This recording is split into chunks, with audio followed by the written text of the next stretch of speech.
Okay, if everybody could take their seats, we're going to begin our program now.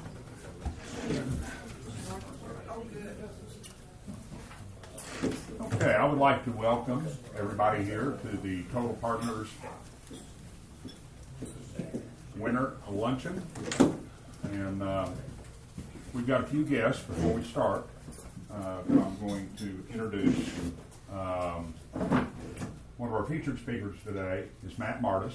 Matt is Payne & Associates. He is the key developer and the guy that put together the Adams Creek Town Center. He's been working on it for 5 years, and it has been a race to the finish line and been a lot of challenges, but he's worked through it. And anyway, got a lot of good news on that today. We also have Clint Privet here. Clint's a landman, an attorney. He's working with us. He's my partner in the Horizontal Partners Project. He's the one that has been doing the lease acquisition and the due diligence and the negotiations for the leases for all of the participations that we're in Total Horizontal Partners. And he'll be assisting in that presentation today in the second half of our show. Also, I'm pleased to have Clayton Woodrum here. Clayton's the CPA tax advisor. Sometimes I introduce Clayton as the geologist. Not that was a mistake I made a year or so ago. Never lived that one down. Also, I want to thank Richard Hunt. We wouldn't be here. Well, Richard, you're the one that a week ago, Monday, you said, "What are you serving at your luncheon?" This was last Wednesday when it was going to be 1 degree, and he said, "Are you serving snow cones?"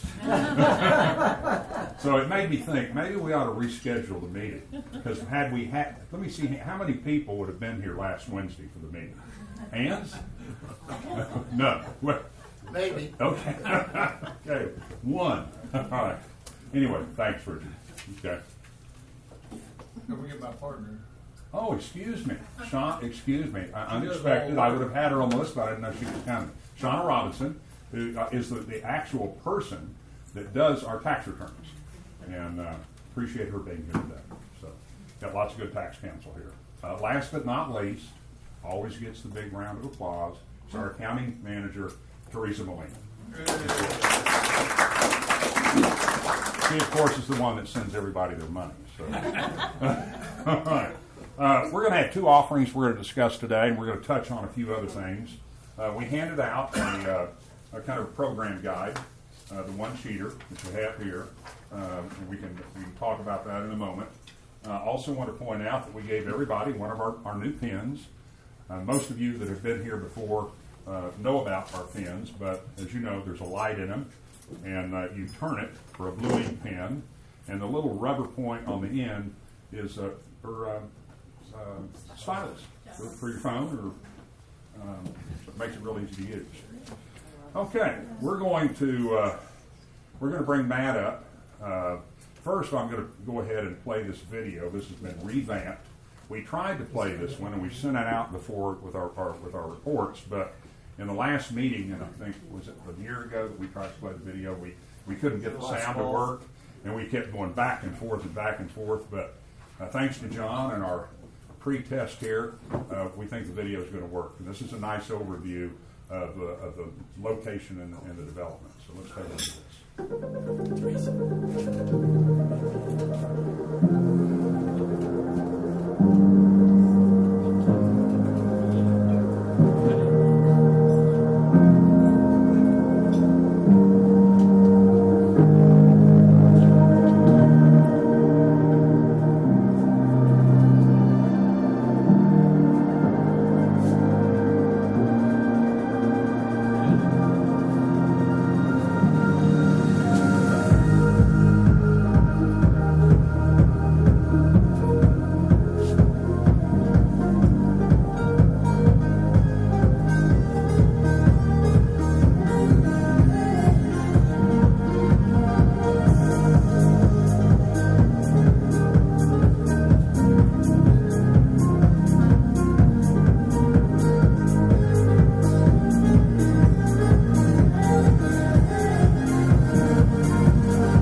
As you guys can tell, we've got Work, Scott. Well, Work. at least we got to work to the very end, so that's better than we were before.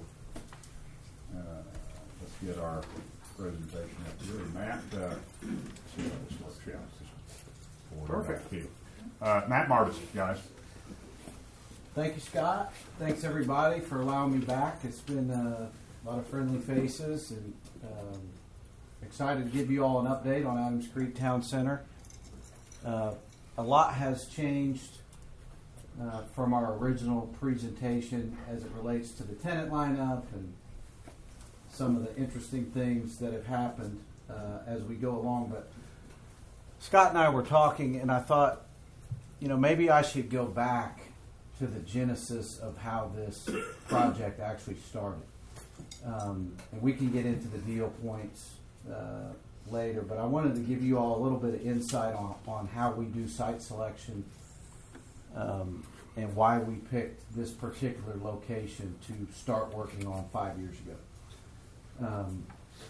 So this, and if you're familiar with CoStar, they do all the GDP numbers for commercial real estate in the country.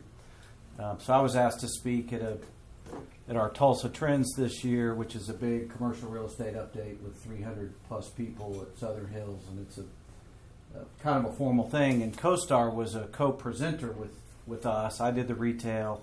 They did more of a macro economic look at Tulsa.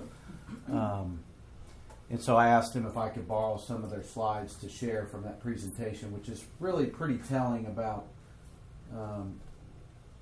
kind of the beginning of where we started to identify this site.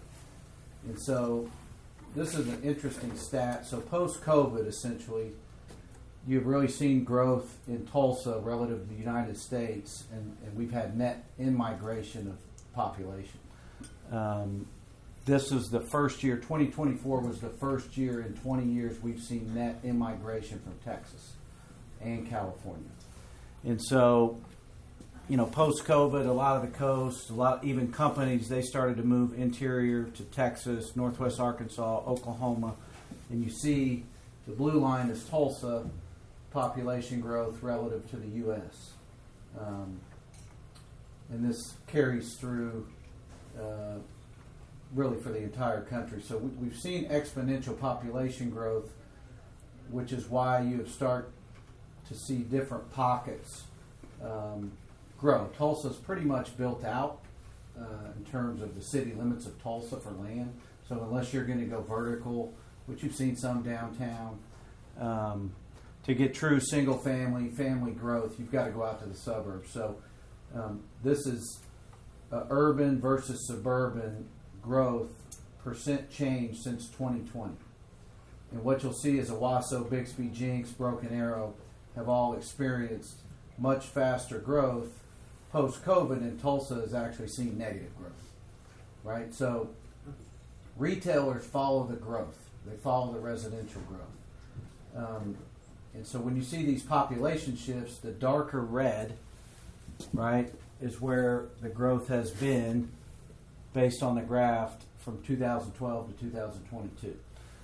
And so you can see Owasso, Bixby, Jenks, and then Broken Arrow. So our site is right there, right? So it sits right in the middle of a lot of the residential growth, which is why we've been able to attract a nice round lineup of retailers. Average household income, and all these retailers track this. They have the same data. They know 5 years ahead, 7 years ahead, what markets are on their target hit list. And it's just a matter of them having a project or a development that they can go into. So this is very unique. This is the lowest it's been in 20 years. So this is the retail availability in the Tulsa MSA. And this is the lowest it's been in 20 years since I've really been in the business, right? And so what you see is a vacancy rate below 4% through the end of the year. And the national retail vacancy rate is still strong. But Tulsa exponentially, there's basically no new space. If you drive around the market, even the spaces that have been bankrupt. If you see a Big Lots, they file bankruptcy. All those spaces have been retenanted, right? And so this is the time you want to build, right? When there's no supply in the market, this is when you want to be absorbing the tenants that are looking to be in the market but don't have any space. So great time to build in the retail shopping center business. But the retailers want disposable income, right? And so when you look at the availability of space, there's a greater availability at $50,000 or less if you take that average household income. And then as you move up the disposable income levels, your vacancy even dips below, right? And so one of the things that we liked about this site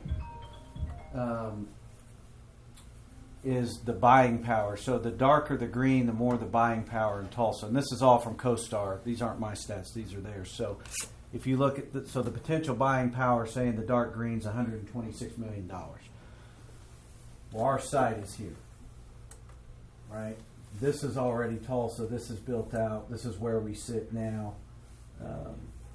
This is Bixby, South Tulsa, the South Memorial Retail Corridor, which has all the national retailers and zero vacancy. And so that I wanted to go back and we started identifying these trends 5 years ago when we built the Tommy's Car Wash, which we still own right across the street from our site. And this is another really good slide that captures the growth in Broken Arrow and Bixby and the suburban growth, which is being driven by affordability of housing, and it's also being driven by the quality of the public schools, right? And so you have family formation that occurs in Tulsa, which is somewhat limited now in terms of public schools, so then they migrate out to the suburbs with them. And I shared an article with Scott, maybe you might share. So a lot of the big retail REIT investments and life insurance companies are now actively looking for suburban retail to acquire. And they're looking for that because not everyone's going to the office 5 days a week anymore, right? And so they're shopping more where they live, and where they live now is in the suburbs, right? And so that's kind of the why when we started on this site. And you'll see I just wanted to include some of these slides. So these are some of the newer projects. We did the Tulsa Premium Outlet project with Simon Properties. It opened 100% leased. First time that's ever happened for Simon in the history of their company, which we were really proud of. We helped them select that site. And that project is doing 3 to 5x the retailer's projection. It's doing $500 a square foot with no restaurant. And so That's pretty incredible. Really. yeah, with no food sales. So, and you saw Costco, which is in technically North Tulsa, but it really serves. See where Costco went, right? And then Shields at Woodland Hills, which Woodland Hills desperately needed. That was the old Sears box. The city did a pretty aggressive incentive to get them to come to the market. And then Aspen Ridge, which is in South Broken Arrow, so just south of our site. Brand new, full project. Brookshire's owns Reesers, and so they identified that market. And so retail follows the residential growth, and it follows the disposable income. And so that's why we're here with Adams Creek. And we started working on the project. The idea 5 years ago, we developed a plan. We went to the city, and I'll just kind of hit the highlights. So we've reduced the size of the center since the original plan. We had Kohl's as an anchor tenant originally. They threw us a bit of a curveball last fall. They stopped their entire pipeline for the country. They're opening no new net stores. Their CEO was fired. So they're retooling their business. It's probably a blessing for us that we weren't in the middle of constructing a store for them. They've lost about 35% of their market cap in the last year. They'll eventually figure it out, but they've got some work to do on their own business model before they start to grow. So most of the tenants that we had maintained their interest. We kind of retooled the tenant lineup. But right now, as we sit, we're pretty close to 80% pre-leased. Those leases will be executed, signed prior to closing. We have a meeting this evening with the City of Broken Arrow. We went back to them and said, hey, we didn't start construction when we wanted to. Would you be so kind to extend our TIF agreement out? And so that'll get hopefully approved by City Council. It's on the consent agenda this evening. So they're going to push our incentive from the start date out a year so we have more runway to monetize our $16 million TIF, which is really a 2% sales tax rebate. So in this project, we're getting 3 pennies of every dollar spent comes back to us. 2 pennies of that are from the city. So the city gets a little over 4% in sales tax net to them. They will remit 2 back to us up until I think it's a 24-year agreement up until $16 million, and that's to offset infrastructure costs.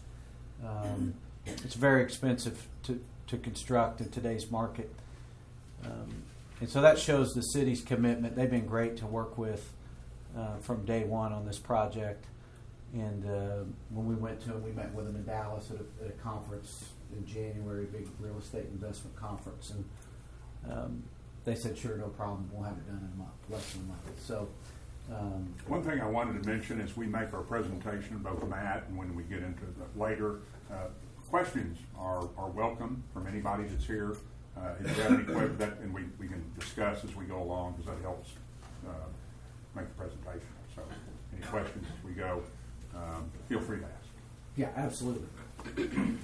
Any questions on this slide so far? Yes.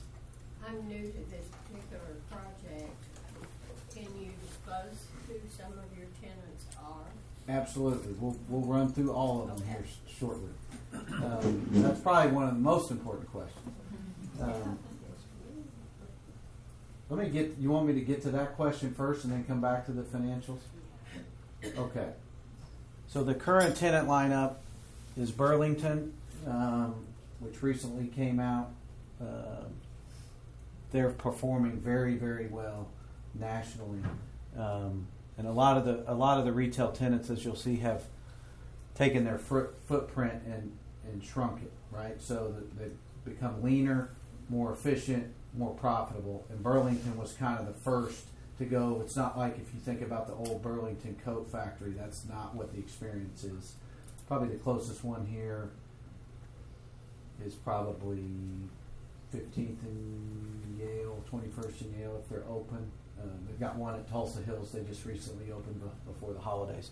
Then Five Below is a national chain. And we've got a little profile in the book on each tenant. Books A Million.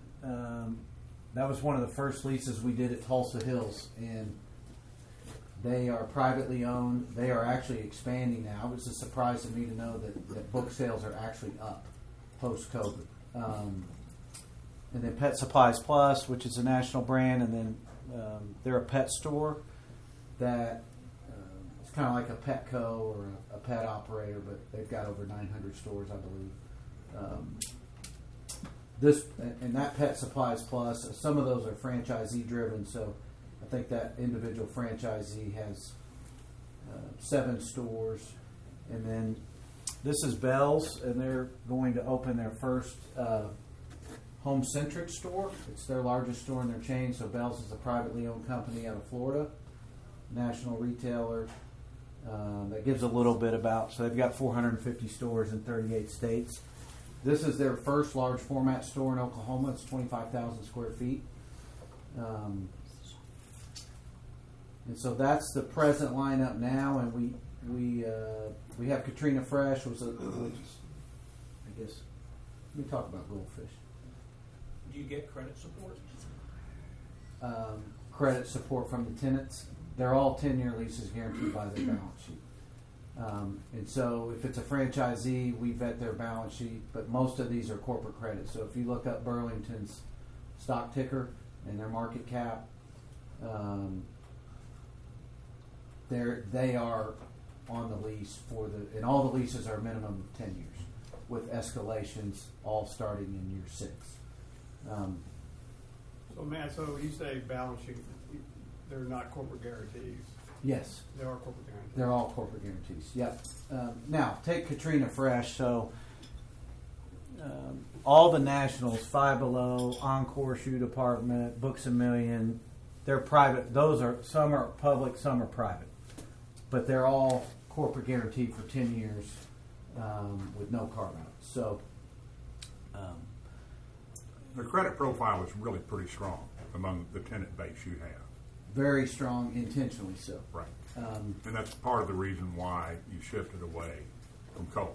Yes. And there's something, and I don't want to talk about what I'm not supposed to, but there is another major tenant that we believe will be in the center, but the principals, the Parks brothers, don't want us to mention their name because they've got the biggest liability in the project. So we're not going to mention them, but we have good reason to believe that they will be in a very strong credit and will be part of the tenant mix very soon. Yeah, and I don't mind. So we're showing this as shop space now, and the financial projections that are in the book. And let me go back to that. These are the elevations. This is really going to be a nice looking shopping center. Parks Development Group, I've worked with for over 15 years. They're out of Nashville. We did the walk at Tulsa Hills together, which is at 81st and Highway 75. Then we did the Abuelos project, which is on the northwest corner by Main Event. They still own the walk at Tulsa Hills. That was a $45 million project. So they're vested in Tulsa. They don't just come in and do one project. They've held that asset for 10 years. It's been 100% leased for the majority of that time. And so Talking about track record, I've shared this story before, but there are new people here today. I had an original preliminary meeting with the Parks Brothers video conference, and I was doing my due diligence, and they've got when you start drilling down on who these people are, they have got a lot of major, first class, full scale retail projects all over the country that they built, they own, they operate. So I thought a good question would be to ask them what their vacancy rate is, since they have. Would you care to guess how many square feet they have under management and leasehold or in their probably projects? over 3.5, 4 million. Yeah, at least. Yeah, several million square feet, and the answer was real simple. We don't have any vacancy. Zip, none. Yep. So I don't know how you beat that track record. No, they're very good, and one of the reasons we bring them in, and we do our own development without a partner, quite a bit of it. We did the Aldi in Midtown, if you've seen that. I'm building a Planet Fitness in Owasso now. But when you get to a project of this scale, $60 million, $70 million, all of these national retail leases are very specific on when you deliver. And the penalties are very specific if you don't deliver, right? So when they start to hire, order inventory, fixture, advertise, so you really want a partner that is used to bringing these out of the ground on time and on budget. And we're not, there's frankly not too many contractors in Oklahoma that are used to building these kind of projects. Parks is built in 48 states, both as a general contractor and as a developer. So they get hired by developers as a general contractor to build for others all over the country. They built Bass Pros, they built wharfs, so they're very capable. And we are getting geared up to close March 28th, and we'll start construction in April. And grand open, have a very exciting grand opening event. Let's tell everybody that's in this deal will be invited. We're talking about a tent with a ribbon cutting of the politicians out there. It'll be the big deal. It'll be a big deal, and First Star Bank is a local bank, and and frankly, I worked really hard to put this project together. I brought all the tenants, brought the site, brought the TIF. And one of the things that I wanted to do was keep as much of the equity and investment local as possible. oftentimes, if you see these big projects like at Tulsa Hills, and we assembled that entire site for Tulsa Hills or the Outlet Mall. It's a great project, but it's all outside capital, right? It's Simon comes in, they do a $170 million project, and really not many folks locally get to participate in that. And I wanted to kind of change that. And we haven't raised any outside capital since we acquired the geophysical resource campus at 88th and Yale that we own and operate. It's a 180,000 square foot office building. But we haven't had a project large enough to bring in outside capital. And so I was really excited. I went to Parks and I said, hey, can we raise the equity for this since we put it together? And they didn't really know that that was a business line that we were in. So they said, sure. So we got a piece of that. Yeah. Because of my relationship with Matt. Yeah, and I mean, a lot of people have asked me, well, why is it that this deal is such a big deal with this kind of credit? Why doesn't they just sell it to a New York investment banker? And I said, well, they could, but this is a special situation. And through my relationship, it's an accommodation on Matt's part, that we were able to offer this to our partners. So this is not something that a average passive investor will ever see. Something of this quality. well, we're delighted to work with Scott, and he does such a great job. So those are the tenant lineups. And I will say this, Broken Arrow is very significantly underserved for family entertainment. And so two of the tenants that I'm really excited about, if you're not familiar with Goldfish Swim School or Kids Empire, but it's very family focused entertainment. And if you go out to Broken Arrow, they've got they've got a lot going on in Broken Arrow. It's the fourth largest city in Oklahoma, and it'll probably surpass Norman within the next 5 years. But these two tenants, when you look at when you start to curate a rent roll, right, and you start to see the tenants that show up, you want tenants that promote cross shopping, right? And so Burlington, Encore Shoe Department, Pet Supplies Plus, Books A Million, and those bring a certain type of shopper, primarily female, right? And so when you have Goldfish and Kids Empire, that's primarily driven by female visits, and the female controls 80% of all purchases. This is my wife, for those that aren't here. She controls 80% of the purchases of our household. And so when you get Burlington and you start to get some of these other tenants, and we have a letter of intent executed for 25,000 feet on those shop spaces right now. I can't really get into the details of who that is, but we anticipate to have an approved deal with them tomorrow. I will say it's a member of the TJX companies. If you're familiar with them, they operate Home Goods and Marshalls and TJ Maxx. They were originally one of our target tenants. And so we anticipate, I guess it's Thursday, an approval from them. But all of these leases take a lot of time to convert from a yes to an executed lease. And so we're going to go ahead and close on the project, get started in April. We've got multiple conversations going along the out parcels with tenants like Panera Bread and Three Natives and Darden Restaurants. I spent 6 hours in the car with them Sunday touring the market.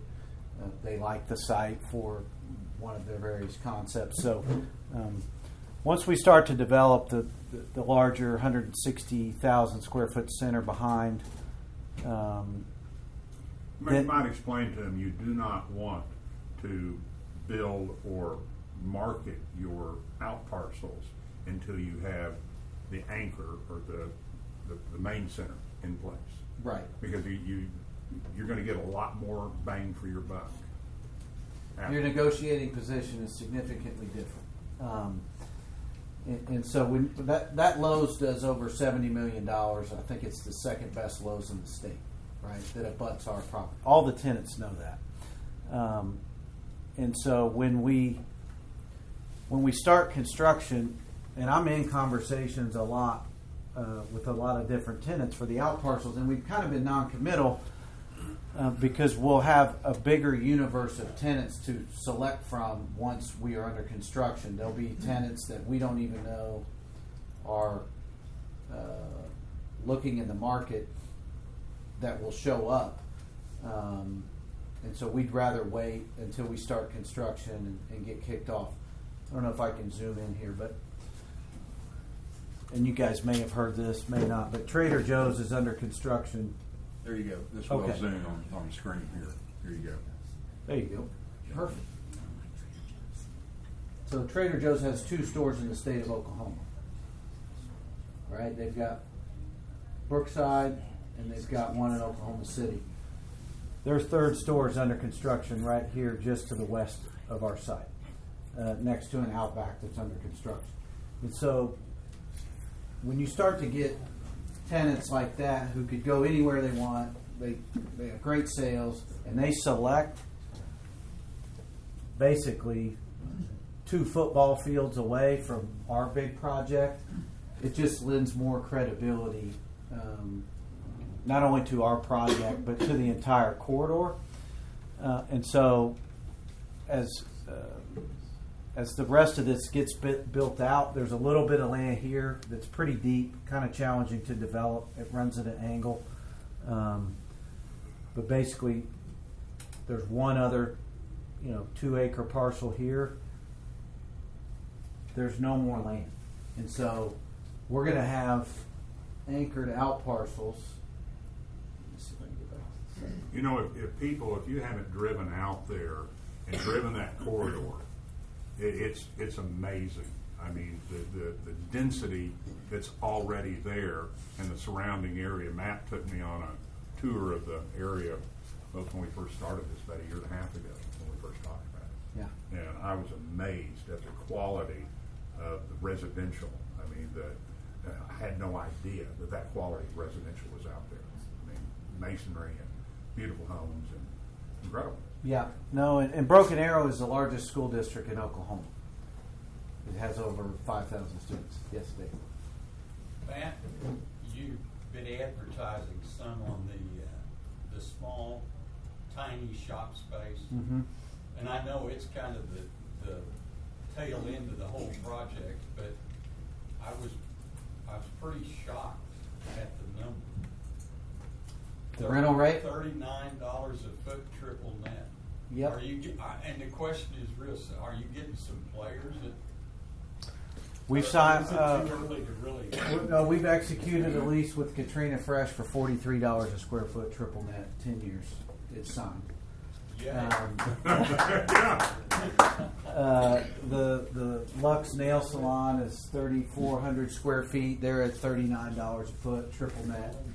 So we're going to change. I mean, that Katrina will probably be a record for Broken Arrow per square foot. And he's delighted to be there, right? He's waiting on us. So we've got tenants like European Wax, and there's just a lot of tenants that are out there. And once we start and kind of finalize all these leases, because when we pivoted from Kohl's, we had to go back and redo every lease, right? Not just one. All the leases had to be redone because Kohl's was a named tenant in those leases. So we've done that. Matt, I want to point out something. You had signed leases with all these tenants, but had to renegotiate them since Kohl's was named in it. That's right. Yeah, exactly. So Yeah. that that in itself was a feat. Oh.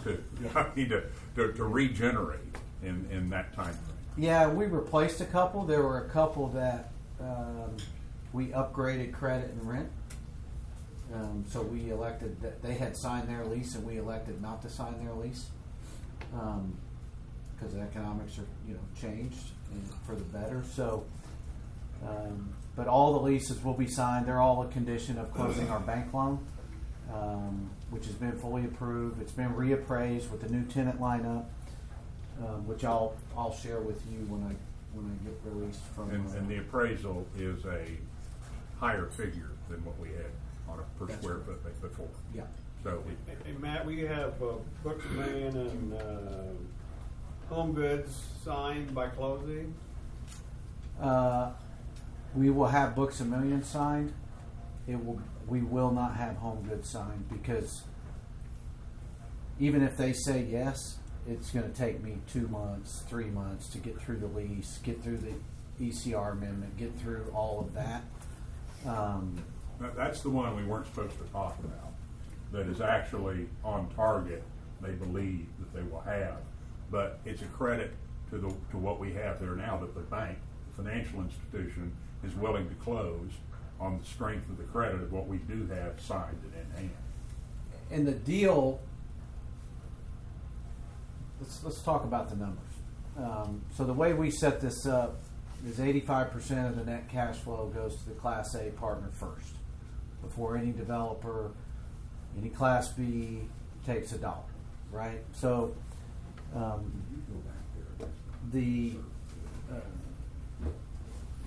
during construction, we won't have any income, so we're going to accrue a 4% distribution that will accrue from the day we close. And if folks have funded already, it started accruing, Scott, on our deal the Right, day it right. was funded, correct? Yeah.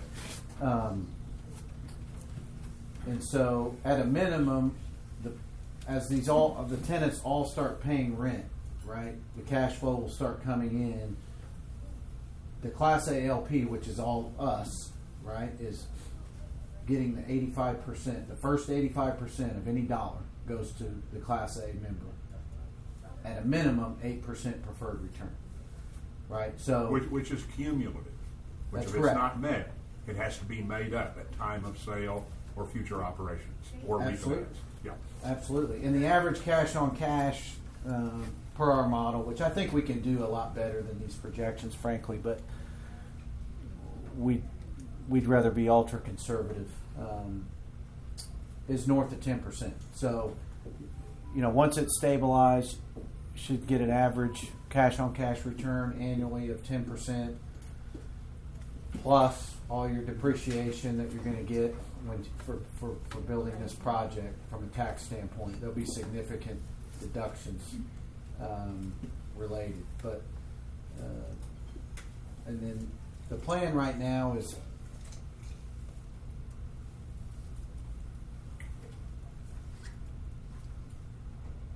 we can get into some of the cost. And if I'm going too fast, please.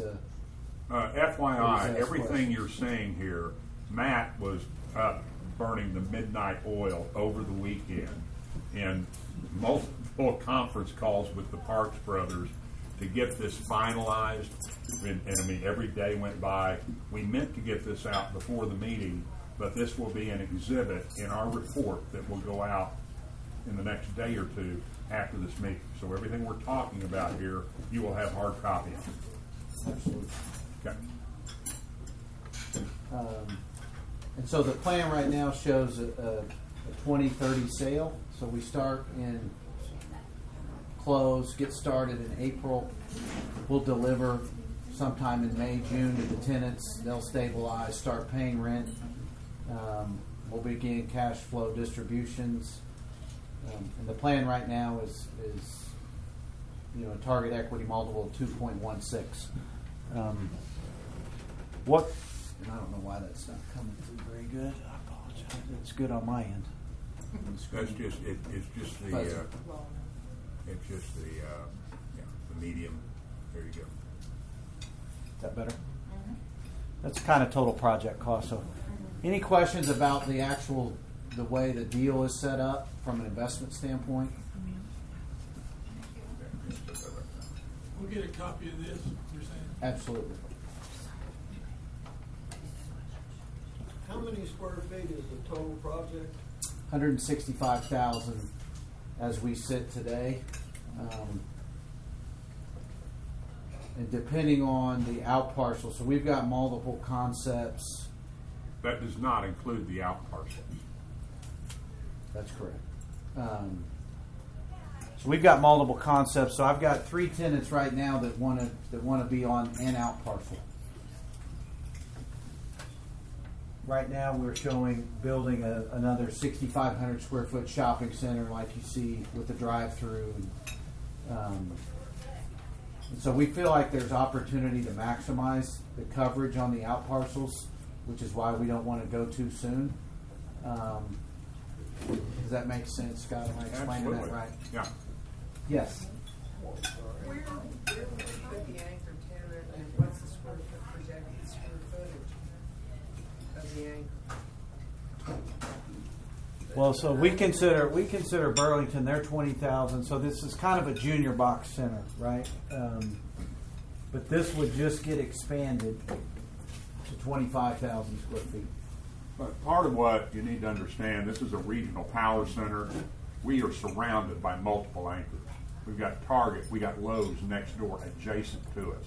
You got the multiplex across the street. So when you look at the big scale, you don't go to Tulsa Hills and say which one's the anchor. We got tons of anchors all around us.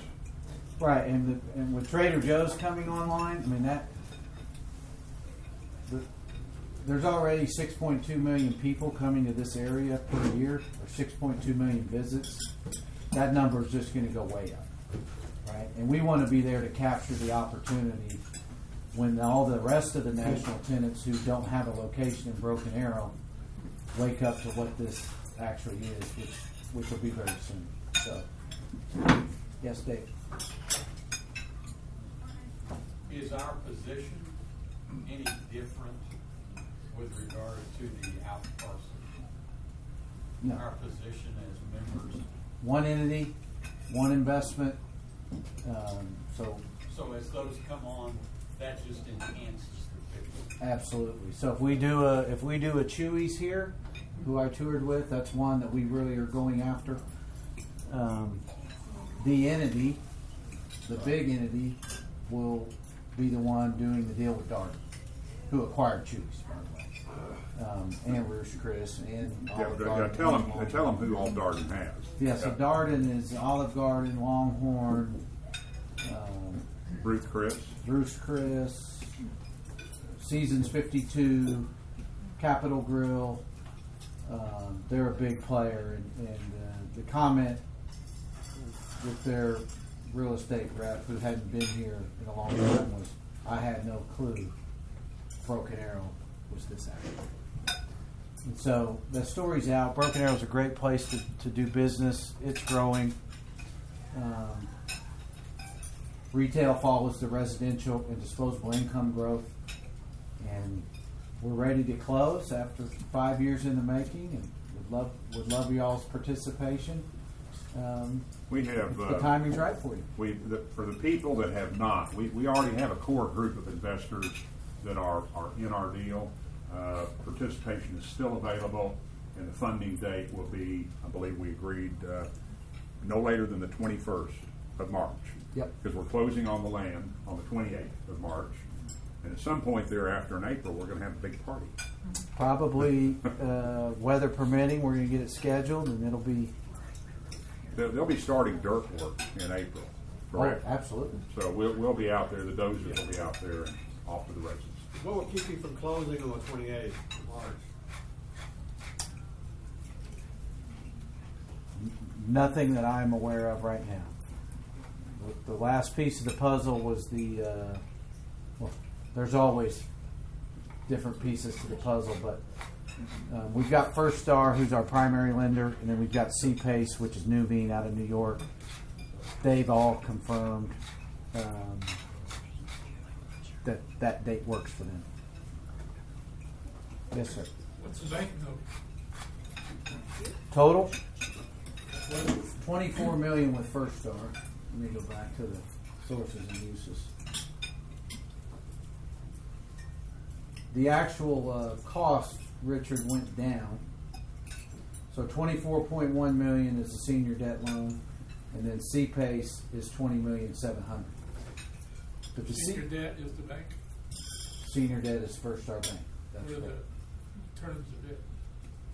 Capped at 8%, floating 6 to 8, capped at 8.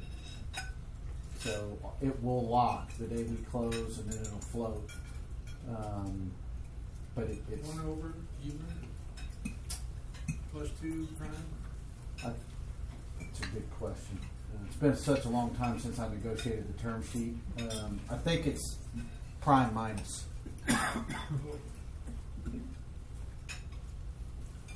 Yes. Once again, I'm behind on this. Can you tell me exactly where this is located? Sure.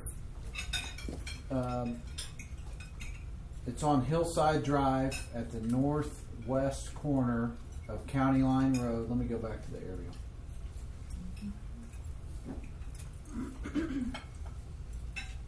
Are you familiar with Broken Arrow at all? A little bit. Little bit. Outside. So if you go out the turnpike and keep going, right, all the way southeast, and you know where Bass Pro is, Yes. then you know where the next intersection is Sprouts and the Hobby Lobby and all that. That's Lynn Lane. So that is where this Target center starts. So this is Target, Dick's, Ulta. That shop, the shops at Broken Arrow Hills. I think they copied our name from Tulsa Hills when they did it. But so that is there, and then we are basically at this 25 acres there. And the high school, that's Broken Arrow High School. You should take time to drive out there. Maybe Hat can take you on a little drive and check it out. Because I mean, you'll be amazed.